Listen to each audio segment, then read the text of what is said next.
Hello, welcome to Unit 6 of our course. Unit 6 begins on Sunday, May 25th and ends on Saturday, May 31st. As you know, this is the final unit of our course. In Unit 6, we will be exploring the Civil War and Reconstruction.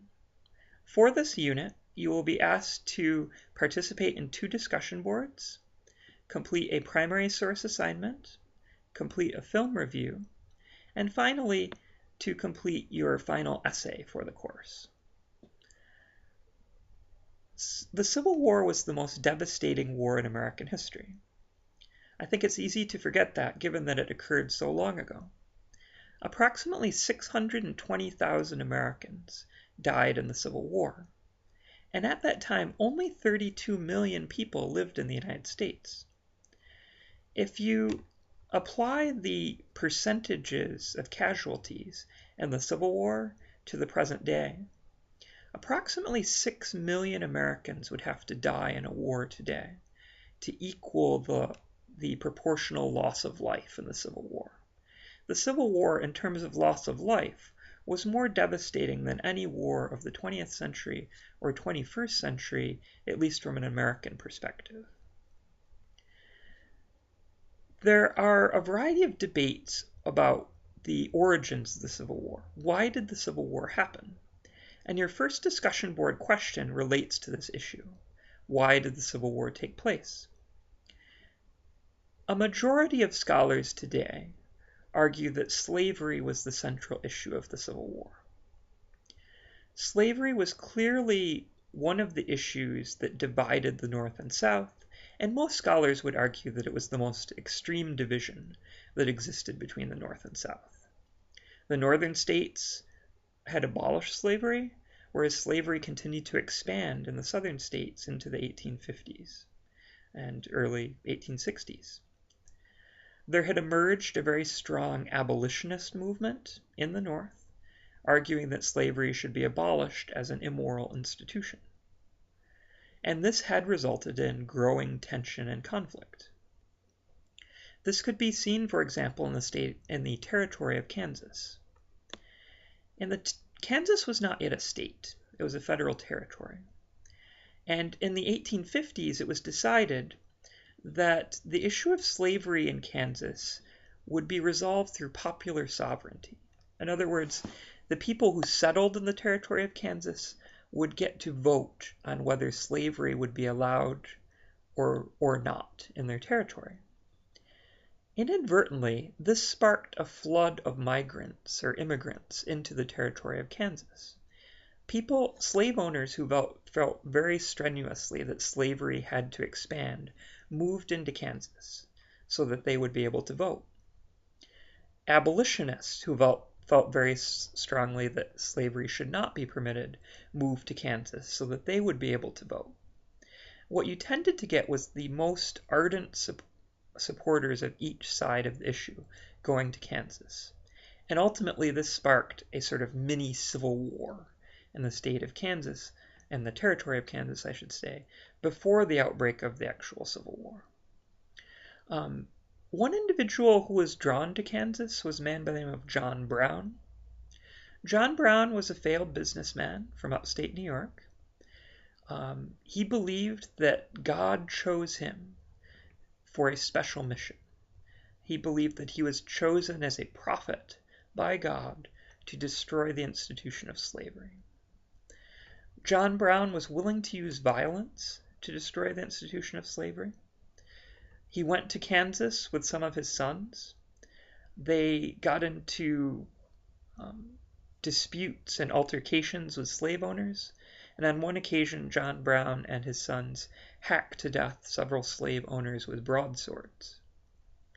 John Brown later went to Harpers Ferry, Virginia, and tried to incite a slave insurrection. This is just one example of the growing tension over slavery between the North and South. When John Brown was executed for treason against the state of Virginia, he was demonized in the South, but in the North, church bells rang across the North and he was celebrated as a hero, as a martyr. This shows the growing divide over slavery between North and South. Most scholars argue that this divide over slavery led to the Civil War.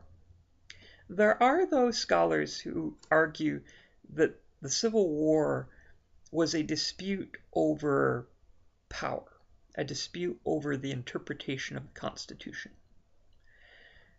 As is true today, there were many differing opinions about the Constitution in the 1830s, 1840s, 1850s. The largest dispute centered upon the issue of federal power versus state power. How much power does the government in Washington, D.C. have in relation to the power held by each of the state governments? In the North, increasingly, there was a belief that most power should rest with the federal government, with the central government in Washington, D.C., and that the states should have very limited power. In the South, there was a widespread belief that most power should rest with the state governments, and that very little power should be held by the central government in Washington, D.C. This dispute erupted during the Nullification Crisis. You may recall that during Andrew Jackson's presidency, the state of South Carolina decided that they would not enforce federal law. The state of South Carolina decided they would not enforce the federal tariffs. And Andrew Jackson actually threatened to invade the state of South Carolina with the federal army in order to force them to obey federal law. Some scholars emphasize that the Civil War, which came later, is a sort of outgrowth of this nullification crisis, this increasing dispute. So there are differing opinions regarding the origins of the Civil War. I would tend to support or favor the interpretation that emphasizes the issue of slavery, but certainly there are valuable views presented on each side of this issue. The second discussion board question that you are asked to consider relates to the status of African Americans following the Civil War. The vast majority of African Americans in the South had been enslaved, but by 1865, slavery had been abolished. Therefore, 4 million slaves gained their freedom. There was a question, though, what did this freedom mean? Would freed slaves be full citizens? Would they have full political rights? Would freed slaves be able to vote? This was not at all clear initially. And of course, there emerged a tremendous dispute about this issue. Many Republicans argued that the freed slaves, that African Americans, should be granted full political equality, that African Americans should have the right to vote.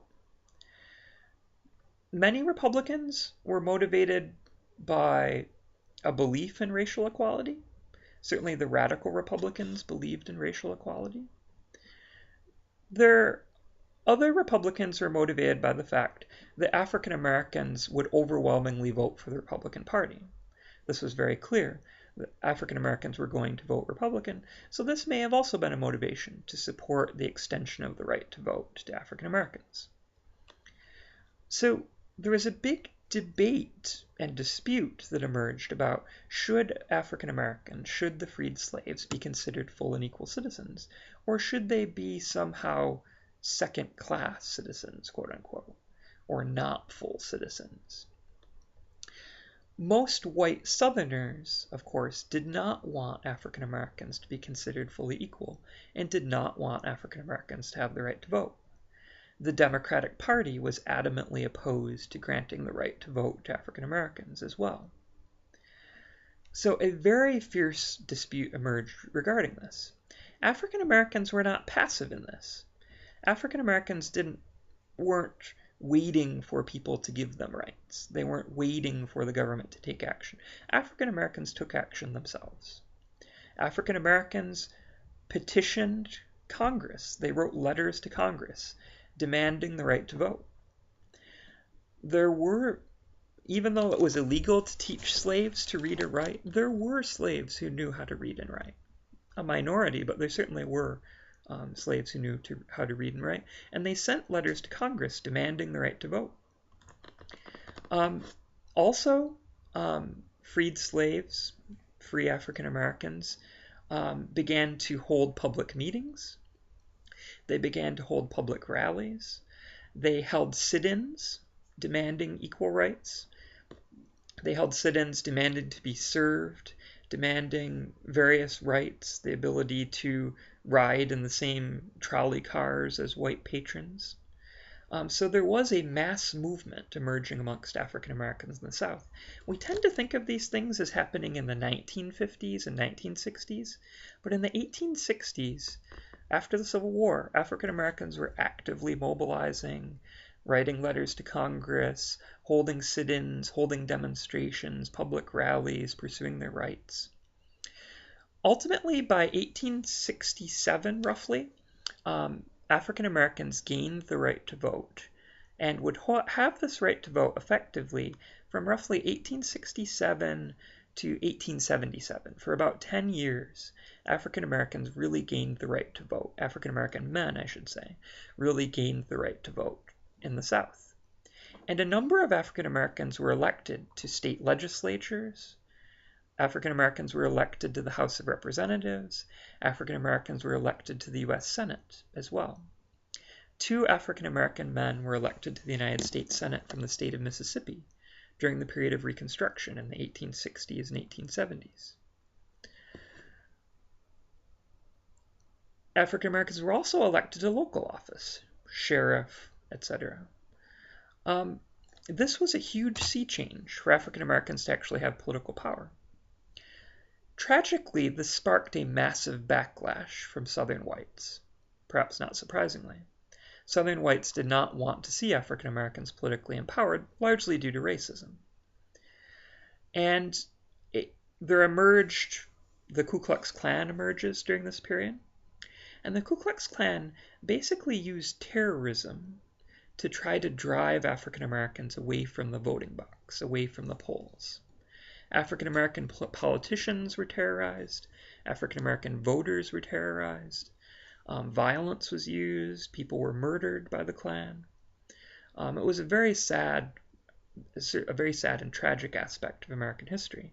What makes it particularly tragic is that the federal government really didn't do enough in the long run to prevent these terrorist attacks on African Americans. The federal government didn't take strong enough action to suppress the Ku Klux Klan over time. Initially, President Ulysses S. Grant did suppress the Klan, but by 1877, by the late 1870s, the North was losing interest in Reconstruction. Northerners were less willing to spend money and resources to support Reconstruction, and more the Ku Klux Klan and its supporters were able to drive African Americans away from the voting booths to terrorize African Americans. The Ku Klux Klan during this period effectively served as an arm of the Democratic Party, as a wing of the Democratic Party, if you will. The Klan drove African Americans away from the polls so that the Democratic Party could regain control of the South. And once the Democratic Party regained control of the South, Democratic politicians passed a variety of laws known collectively as the Black Codes, or the Jim Crow laws, which stripped African Americans of almost all rights in the South. Due to the 15th Amendment, Southern states could not simply pass a law stating that African Americans would not be allowed to vote. So they got around this in a variety of ways. The democratically controlled state legislatures in the South passed literacy tests, saying you had to demonstrate that you could read and write in order to vote. They passed poll taxes, saying that if you wanted to vote, you had to pay a special tax to vote. These laws were designed to drive African Americans away from the voting booths, and sometimes sheer violence was used. In the state of Louisiana, there were instances where armed men with rifles literally shot African Americans who were attempting to vote. Ultimately, Reconstruction failed. Why do I say that? The country was reunified, but part of Reconstruction was to extend equal rights to African Americans, and that clearly did not happen ultimately. So in this unit, we'll be exploring these topics, the Civil War and Reconstruction. I hope that you'll find this unit to be interesting and engaging, and I look forward to working with you all.